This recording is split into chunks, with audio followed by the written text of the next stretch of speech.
Hi everyone, this is video number 2 in my question and answer series. A little while ago I did a video asking for you guys to ask questions or topics that you would like us to discuss, and I'm going to discuss them now and answer the questions. So this is the second video. There'll probably be a good few more because I've had loads of questions, and it's really chuffed to bits that I got a lot of questions, and thanks very much to everyone that's already asked. And if you want to ask any more questions, you can ask multiple questions. Just put them down below, and I will get to them as I go through each of these videos. Alright, so starting off with Twisted Sound, who is someone who's a long time commenter on my videos. How you doing, mate? When you're in the process of making a film of any kind, what do you enjoy most? The process itself or the excitement about the result? For those that don't know, my main ambition in life is to become a professional filmmaker, and I've already made a few films, and I'm in the process of making my biggest project to date, which is a 45-minute ghost story. Anyway, okay, so well, it's a really good question. I would have to say, I think if I had to absolutely pick one moment that I enjoy the most, it would be actually filming, like actually making the film there and then. I think the reason for that is that the way that it's a sort of social aspect of it. You can have a lot of fun doing it, because a shoot can be really long, and it can be quite laborious and grueling at times. And I think a great camaraderie can spring up between all people sort of working on a film. I also just love the spontaneity of working on a scene, whether you're behind the camera or in front of it. You discover new things as you're making it, and things that you might have meticulously planned a scene down to the tiniest detail, and yet you find something while you're trying to film it that you didn't think of. A problem maybe arises that you didn't think of, you didn't foresee happening, or you come up with a solution, something better to do than what you had previously thought of. And some of your best ideas, I think, can come up that way. So I love filming, but at the end of the day, you are making a film for a reason, whatever your own reason is. Everyone's got different reasons. There are some filmmakers that do admit and say they prefer the process, they prefer making a film to the product. They don't really care so much about the product in the end. I think, like, as an actor, I think someone like Johnny Depp, I think as an actor, he says that he doesn't even watch his films if he can. He just sort of, it's about the process of doing it. But in the end, for me, I'm making something. I want to make something that first of all, I would enjoy watching, and then hope that other people out there would enjoy watching. And there's nothing better than watching. I mean, I made a short film called The Figure, which is on this channel, and it's been posted in a couple of different places on YouTube for various reasons. But some people have said that that actually maybe scared them a little bit, which is fantastic. That really gave me a buzz the first time anyone said that to me. And it was people that from the internet, anonymous people that I didn't know, and that was a great feeling, to people to say that. And I think I learnt a lot from making that film, The Figure. It was an absolute nightmare to make, believe it or not, and never actually finished it really. So I had to edit together what I had, and I'm really proud now the way it turned out, because I think editing, I suppose every part of making a film has pros and cons. As much as I say I love shooting, it can be very tiring, and editing's great at the start when you've got all your footage and you're like, I've got the film is in here, and I just need to discover it now and put it together. But eventually, by the time you finish editing, you don't want to watch this film ever again. You really don't. And months can pass, and then you go back to it, and that's when you can really evaluate whether you did a good enough job in your own opinion. I hated The Figure when I went away from it because I'd been editing it for so long, and then came back to it, and I really do love it now. Um, Not in an arrogant way when I'm saying it's incredible. I just mean it's something that I am proud of. So every part of the filmmaking process is great, and I love writing, but there's nothing worse as well. You know, writing when you're on fire is great. You know, you're coming out with all the ideas. Writing when you hit a brick wall is an absolute nightmare, and you can't seem to get through it. It's so frustrating. So every part of it is frustrating and fantastic. You know, but if I had to choose one, filming. The next question is from Area Shifty Bun, which is the website that I run, and that's the channel that I set up for it, but it's a collaborative channel, so there are other people that have access to it, and they've asked the question, and I'm assuming this is Callum, who's said, tell me why you're such a bob. Bob is a Scottish word for dick, so he's basically saying, tell me why you're such a dick. I don't know, Callum, I'll tell you tomorrow, because I'm supposedly be over at yours tomorrow. Over some tequilas and tonic. Alright. Next up is 23 Penguins 32, Brady, who has just been such a great supporter of this channel. You know, he's really constantly provided really thought-provoking discussions on the different videos, and he's always watched and commented. And you know, if you go to his channel, you see that he's got a lot of great videos. He does a lot of gaming videos, but he does a lot of really thought-provoking philosophical videos as well, and he's just an all-round brilliant guy. You know, we're definitely one of the best on YouTube, and so go and check out his channel. Alright, so he asks, what did you have for lunch? What did I have for lunch? What did I have for lunch? I put a lot of weight on over the last couple of months, so I'm trying to lose it, so I'm trying to be good. What did I have? I had beans and toast. That's what I had for lunch. Reduced fat beans and low fat bread. What is your favourite pint of beer? I can tell you what the best beer I ever tasted was, but I can't tell you the name of it. Otherwise, I'd have to kill you. No, I genuinely don't know the name of it. It was a beer from my cousin, worked in Amsterdam, and he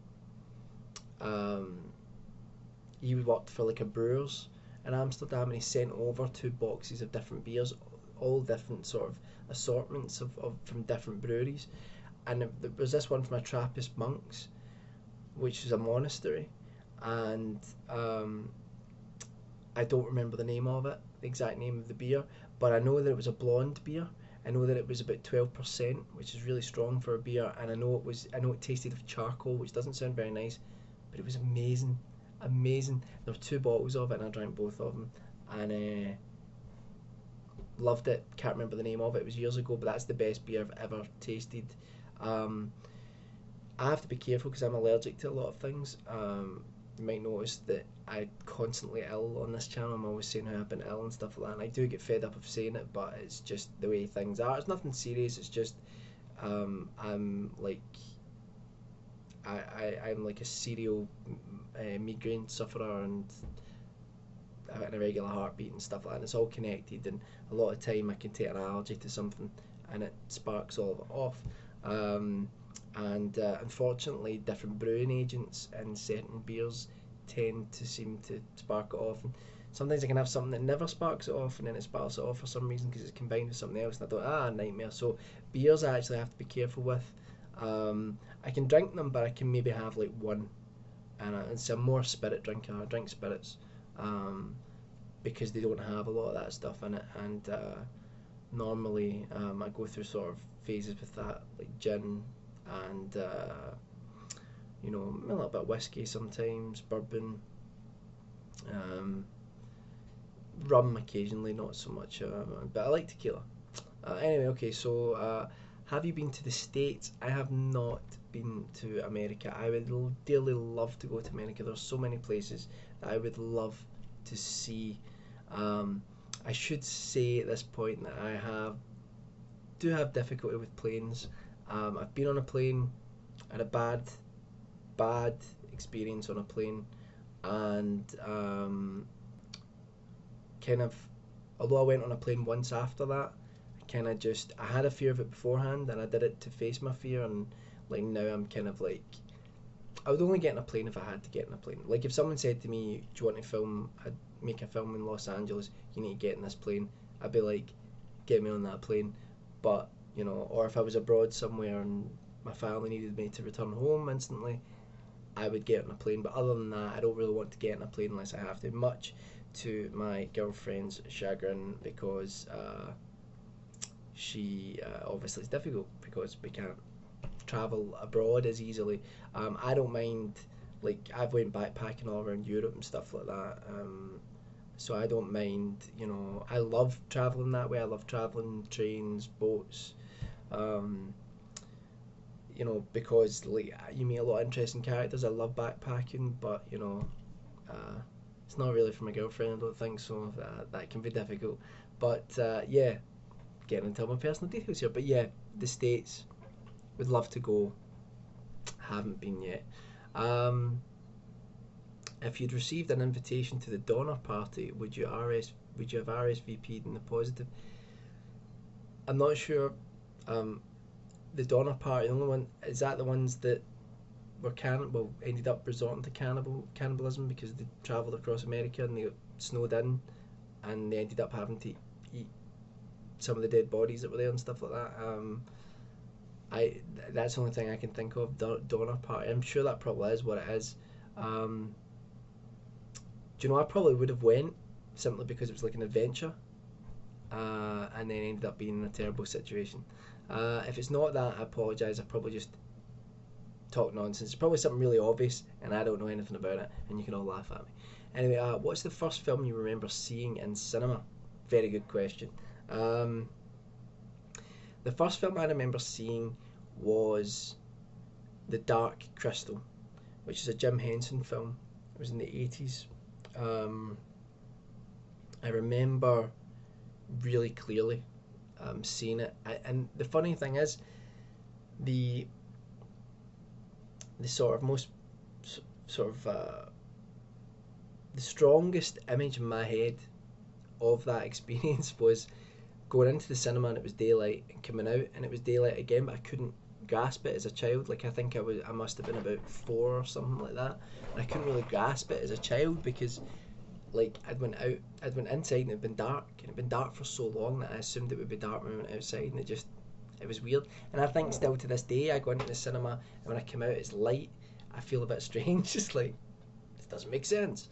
um, but it was a Dark Crystal, which I would love to see again. I've not watched since I was a kid. I really would love to see it, and if I do, I'll review it.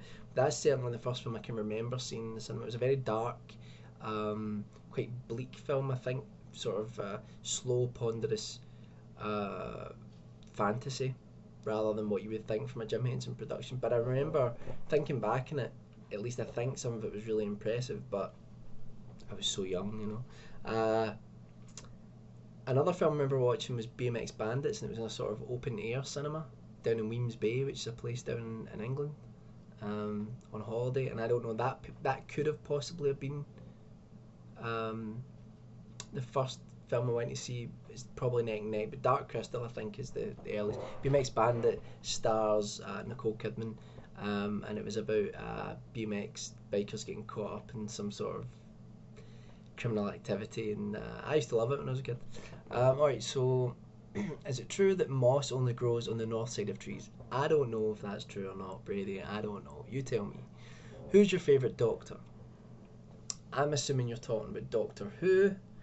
I think your favourite Doctor tends to be the one that you grew up with and the one that you watched the most as a kid. And although I don't really think he's the best Doctor, he's my favourite because all of my memories of Doctor Who as a child were based around watching him, and he wasn't on the television for very long because unfortunately he the show was cancelled while he was a Doctor, and it was Sylvester McCoy. And unfortunately for Sylvester McCoy is, you know, if you don't know what Doctor Who is, shame on you first of all, but second of all, Doctor Who is like a sort of it's about a show about a time travel. It's been running since the 1960s, and the Doctor is an alien life form. He's called a Time Lord, and when he dies, his body regenerates, his personality regenerates, and it's a sort of neat trick because they can just keep recasting him. And you get so many different incarnations of the Doctor, so it's really excellent for that, and really enjoyable to watch all the different incarnations. Sylvester McCoy was comical, but they brought in a real dark aspect to his character as the writing went along, and I think it's a shame that we didn't get to see that come to fruition, because if I remember rightly, they were hinting at some big, massive secret about the Doctor, and I don't think we ever really got to see it.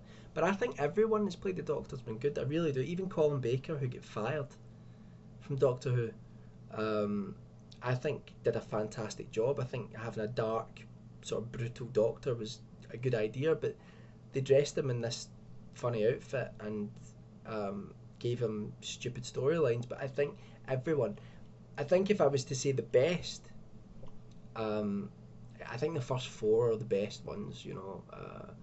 I think everyone identifies with Tom Baker. I always really loved John Pertwee, personally. That sort of judo chop. I can't even speak judo chop.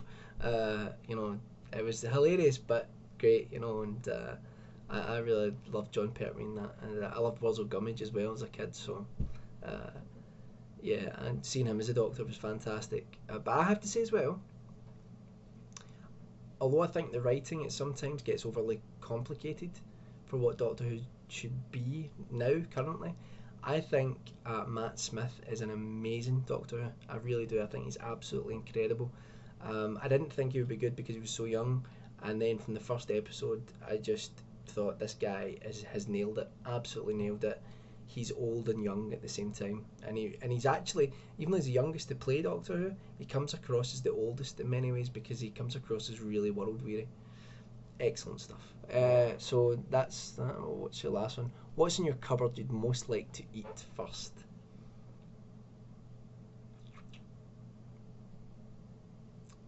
There's actually a big sealed off Christmas pudding in my cupboard right now, and it's good until like next year. But I'm on a diet, so I'm not supposed to say I'm on a diet, because if you're on a diet at some point you come off it. I've changed the way I'm eating. That's what I've done, and I don't think I'll be eating that, unfortunately, but that's what I've done. Anyway, that's all the questions from Brady. Thank you very much, mate. 23 Penguins 32. Go and check out his channel as always. And really, Brady's taken up all of this time. Can you believe that? Ridiculous. I don't think we'll start on the next questions until the next video. And like I say, if you've got any questions, leave them down below and we'll get through them as we go on with this series. Thank you very much to everyone who's contributed, and I will see you all later.